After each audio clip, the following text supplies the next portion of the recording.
ஓம் சத்குருவே சரணம். வாத்தியார் மகராஜ்க்கு ஜெய். குருவர்களால் கால ரகசிய பதிவேட்டில் பார்க்கக்கூடிய விஷயமானது ஆடிப்பெருக்கு. அதோட முக்கியத்துவம் என்ன அப்படின்றத பார்த்துக்குவோம். குறிப்பாக ஆடிப்பெருக்கு அப்படின்றது ஊரோட ஒத்துப்போன்ற பழமொழிக்கு ஏற்ப ஆகஸ்ட் 3 ஞாயிற்றுக்கிழமைன்றது தான் ஆடிப்பெருக்கு எல்லாருமே கொண்டாடுறாங்க. அதனால் நாமளும் அன்றைக்கே அந்த ஆடிப்பெருக்கு உரிய சில பூஜைகள் குறிப்புகளை நம்ம பார்த்துக்குவோம்.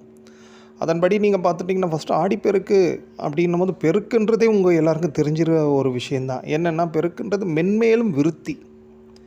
சரி, அதை முற்கொண்டு தான் இந்த ஆடிப்பெருக்குக்கு ரொம்ப இம்பார்ட்டன்ட் பண்ணுறோம். குறிப்பாக காவேரி தாய்க்கு விசேஷமான பூஜைகள், அதாவது காவேரி தாயின்ட்டு மட்டும் இல்லை, வைகையாக இருந்தாலும் சரி, எங்கே ஆற்றங்கரை இருந்தாலும் சரி, அந்த ஆற்றங்கரையில் போயிட்டு நம்ம பூஜைகள் பண்ணுறது, அர்க்கியம் கொடுக்கறது, அந்த ஆற்றங்கரையாண்ட போயிட்டு இந்த பஞ்சகவ்யம்ன்ட்டு இருக்கும், அதை அந்த ஆற்றில் சேர்க்கிறது, இந்த மாதிரி நிறைய விஷயங்கள் உண்டு. அது மெயினாக இப்போ என்ன பார்க்க போகிறோம் அப்படின்னாச்சுன்னா,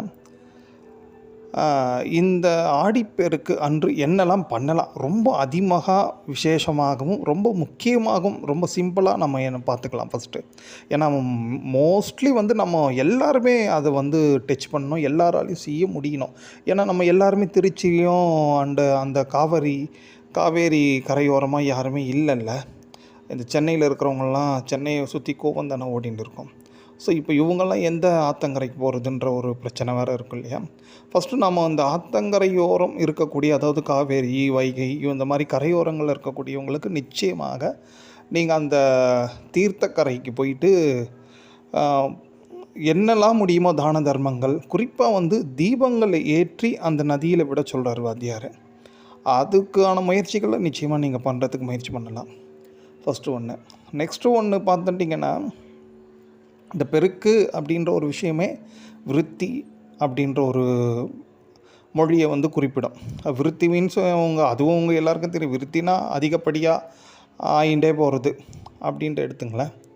சரி, இந்த ஆடிப்பெருக்கு அன்று என்னெல்லாம் பண்ணலாம், குறிப்பாக இப்போது இந்த விஸ்வாவசு ஆண்டோட ஆடிப்பெருக்கு எப்படி இருக்குது அப்படின்னு நீங்கள் பார்த்துட்டிங்கன்னா, இது ஒரு அனுஷம் திரு நட்சத்திரத்தில் வந்திருக்கு. இது ஒரு மகா விசேஷம். அனுஷம் திரு நட்சத்திரத்தில் வருது. நம்ம அதுவும் மட்டும் இல்லாமல் காலையில் ஒரு 9 மணிக்கு மேலே தசமி திதி வந்துடும்.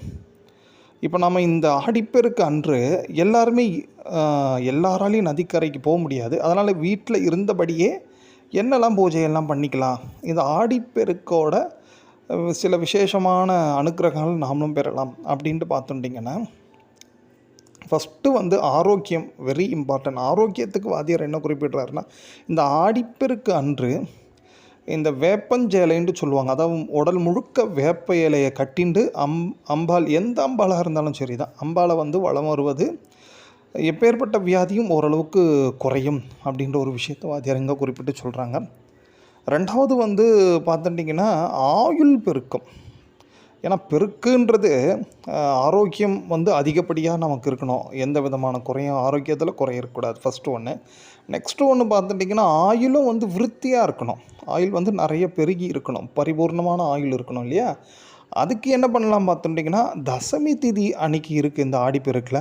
அதனால் ஆயுர் தேவி ரொம்ப அதிகமாக விசேஷம். ஏற்கனவே நம்ம பழைய வீடியோலாம் அம்பாளை பற்றி சொல்லியிருப்போம். ஏன்னா ஆடி மாதம் ஒரு ஆயுர்தேவி மாதம் மாதிரி கிட்டத்தட்ட நமக்கெல்லாம் இருக்குது. வாத்தியார் அப்படி அருளி செய்திருக்காங்க, அவ்வளோ விசேஷங்கள் அந்த அம்மனை பற்றி. ஸோ அவங்களோட ஃபோட்டோஸ் நெட்லேயே இருக்கும், அந்த மந்திரங்கள்லாம் இருக்கும். பழைய நம்மளோட ஆயுர்தேவி மகிமை வீடியோஸில் பார்த்திங்கன்னா கூட மந்திரங்கள்லாம் இருக்கும். ஸோ அந்த மந்திரங்கள் ஸ்லோகங்கள்லாம் சொல்லி ஆயுர்தேவி நீங்கள் நினச்சி தியானம் பண்ணுறது, முடிஞ்சால் படம் இருந்தால் வீட்டில் பூஜை பண்ணுறது, இது நிச்சயமாக ஆயுள் பெருகும். இந்த ஆடிப்பெருக்குன்றதே எந்த பூஜை, எந்த தான தர்மங்கள் பண்ணாலும் மென்மேலும் விருத்தி அடையக்கூடிய ஒரு சக்தி உடையதுங்க. ஸோ அப்போ இது ரெண்டு ஃபஸ்ட்டு ஆரோக்கியம், ரெண்டாவது ஆயுள், மூன்றாவது வழக்கம் போல் நமக்கு செல்வம், ஆனந்தம். செல்வத்துக்கு நம்ம என்ன பண்ணலாம் பார்த்தாச்சுன்னா, அனுஷம் இருக்குது. வாத்தியார் குறிப்பிட்டு என்ன சொல்கிறாரு பார்த்துட்டிங்கன்னா, இந்த நதிகளில் ஆறு நதிகள்லாம் ஒரு வாழை இலை இல்லைன்னா தாமரை இலையில் ஒரு தீபம், குறிப்பாக நெய் தீபம் ஏற்றி வச்சுட்டு அந்த ஜலத்தில் விட சொல்கிறாரு. நம்ம இது நதிக்கரையோரம் போகக்கூடிய வாய்ப்பு இருக்கிறவங்க இதை பயன்படுத்திங்க. ஸோ அப்படி வாய்ப்பு இல்லாதவங்க நதி எதுவுமே இல்லை, ஆறு எதுவுமே இல்லைன்றவங்க நீங்கள் வீட்லேயே அழகாக ஒரு வட்டமாக வந்து ஒரு பாத்திரத்தில் ஜலம் கொண்டு அந்த பாத்திரத்து ஜலத்தில் வந்து ஒரு தாமரை இலையை வந்து மிதக்க விடுங்க. அந்த தாமரை இலை மேலே ஒரு சின்ன நெய் தீபம் ஏற்றி வச்சுட்டு உங்களுக்கு தெரிஞ்ச நிறைய அந்த நதி தேவதைகளோட ஸ்லோகங்கள்லாம் சொல்லலாம். நதி தேவதைகள் ஏதோ லக்ஷ்மி ஸ்லோகம் சொன்னாவது பணம் கிடைக்கும், நதி தேவதைகளோட ஸ்லோகம் சொன்னால் என்னையா கிடைக்கும்னு நினைக்காதீங்க. நதி தேவதைகள் தீர்த்த தேவதைகளோட அனுகிரகம் இருந்தால் எந்த காரியமே தடைபடாது அப்படின்ற ஒரு விஷயத்தை வாத்தியார் குறிப்பிட்டு சொல்லுவார். அதனால தான் அடிக்கடி தீர்த்த நீராடல் பண்ணுங்கள், எங்கேனும் புண்ணிய தீர்த்தம்லாம் அந்த தீர்த்தத்தை தெளிச்சிங்கோ இப்படிலாம் அடிக்கடிக்கு வாத்தியார் வலியுறுத்துவதற்கான காரணமே என்னென்னா, இந்த தீர்த்த தேவதைகளோட அனுகிரக ஆசி கிடச்சிதுன்னா எந்த விதமான காரிய தடங்கள், காரியம் வந்து தாமதமாவது இது நடக்காது அப்படின்ற ஒரு விஷயத்த வாத்தியார் குறிப்பிட்டு சொல்கிறார். அப்போ பார்த்துங்க தீர்த்த தேவதைகள் எவ்வளோ இம்பார்ட்டண்டான இருக்கிறாங்கன்ட்டு. ஸோ அதனால் வந்து நீங்கள் அந்த மாதிரி சொல்லிவிட்டு அந்த ஜலத்தில் வந்து காவேரி தாயை நீங்கள் ஆவாகனம் பண்ணிவிட்டு நிறைய தீர்த்த துதிகளெல்லாம் சொல்லிவிட்டு அந்த தீர்த்தத்துக்கு மேலே தாமரை இலையில் நெய் தீபத்தில் வந்து மகாலட்சுமி இருக்கிறதா பாவனா பண்ணி உங்களுக்கு தெரிஞ்ச அடுத்து மகாலட்சுமியோட ஸ்லோகங்களெல்லாம் கூட சொல்லலாம். இங்கே ஏன் இப்படி தாமரை இலைக்கு இவ்வளோ இம்பார்ட்டன்ட் பண்ணுறோம் அப்படி பார்த்துட்டிங்கன்னா, இப்போ சந்திரன் வந்து அட் ப்ரெசண்ட் எங்கே இருக்கார் பார்த்துட்டிங்கன்னா விருச்சிகத்தில் இருக்கார். விருச்சிகம் எந்த அது ராசி, அந்த ராசி எதை குறிக்குது பார்த்துட்டிங்கன்னா அது ஒரு குளம், தாமரை குளத்தை குறிக்கக்கூடிய ராசி தான் விருச்சிக ராசி. அதனால தான் அனுஷம் அதில் இருக்கும். அந்த தாமரை தாமரையில் வந்து மகாலட்சுமி வாசம் பண்ணுறா இல்லையா, தாமரை மலர்கள் மேலே தானே அமர்ந்துட்டு இருக்கா அம்பா.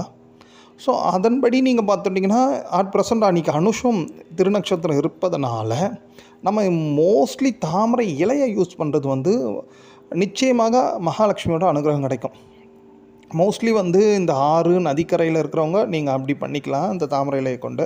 பட் அங்கெல்லாம் வாய்ப்பு இல்லை அப்படின்றவங்க வீட்லேயே நீங்கள் இந்த மாதிரி அழகாக ஒரு அகன்ற பாத்திரத்தில் சுத்தமான ஜலத்தை கொண்டு வச்சு அந்த ஜலத்தில் ஒரு குட்டியோண்டு தாமரை இலை வச்சு கூட நீங்கள் அந்த மாதிரி ஒரு தீபம் ஏற்றி வழிபாடு பண்ணுறது மிகவும் உத்தமம். ஏன் அப்படி பார்த்துட்டிங்கன்னா அன்றைக்கி அனுஷம் இருக்கிறது. ஸோ அனுஷமே வந்து நம்ம இந்த தாமரை குளத்தில் இருக்கக்கூடிய மகாலட்சுமி. ஸோ அதனால தான் வந்து இது நாம் பண்ணுறதுனால இதோட பலன்கள் வந்து நிச்சயமாக கூடுதலாக கிடைக்கும். ஏன்னா இந்த ஆடிப்பெருக்கு வேறு எந்த நட்சத்திரத்தில் வந்து இருந்தாலும் அதற்கேற்ற பூஜை முறைகள் மாறி இருக்கும். பட் ஆனால் அனுஷத்தில் வருவதனால அனுஷமே லக்ஷ்மி கடாட்சம் மிகுந்த ஒரு திருநக்ஷத்திரம் இல்லையா.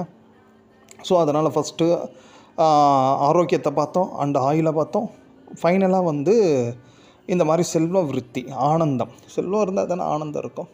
அதே மாதிரி கூடுதலாக நீங்கள் பார்த்துட்டிங்கன்னா இந்த தொழில் விருத்தி, தொழிலில் வந்து எந்த விதமான நஷ்டங்கள் அடையாமல் இருக்கணும் அப்படின்னு விரும்புகிறவங்களாம் நிச்சயமாக வந்து இந்த மாதிரி காலங்களில் நதிக்கரை ஓரங்களில், ஆற்றங்கரை ஓரங்களில் வந்து முடிஞ்ச அளவுக்கு நீங்கள் மஞ்சள் நிற ஆடைகளை வந்து தானம் பண்ண சொல்கிறார் வாத்தியார். அதை நீங்கள் பண்ணுறதுனாலையும் உங்கள் தொழில் வந்து நல்ல விருத்தி ஏற்படும் அப்படின்ற ஒரு விஷயத்தையும் குறிப்பிட்டார். பொதுவாகவே 18ஆம் பெருக்கு ஆடிப்பெருக்கு அப்படின்றதோட விஷயம் என்னென்னா எல்லாமே விருத்தி சக்திகள் உடையது.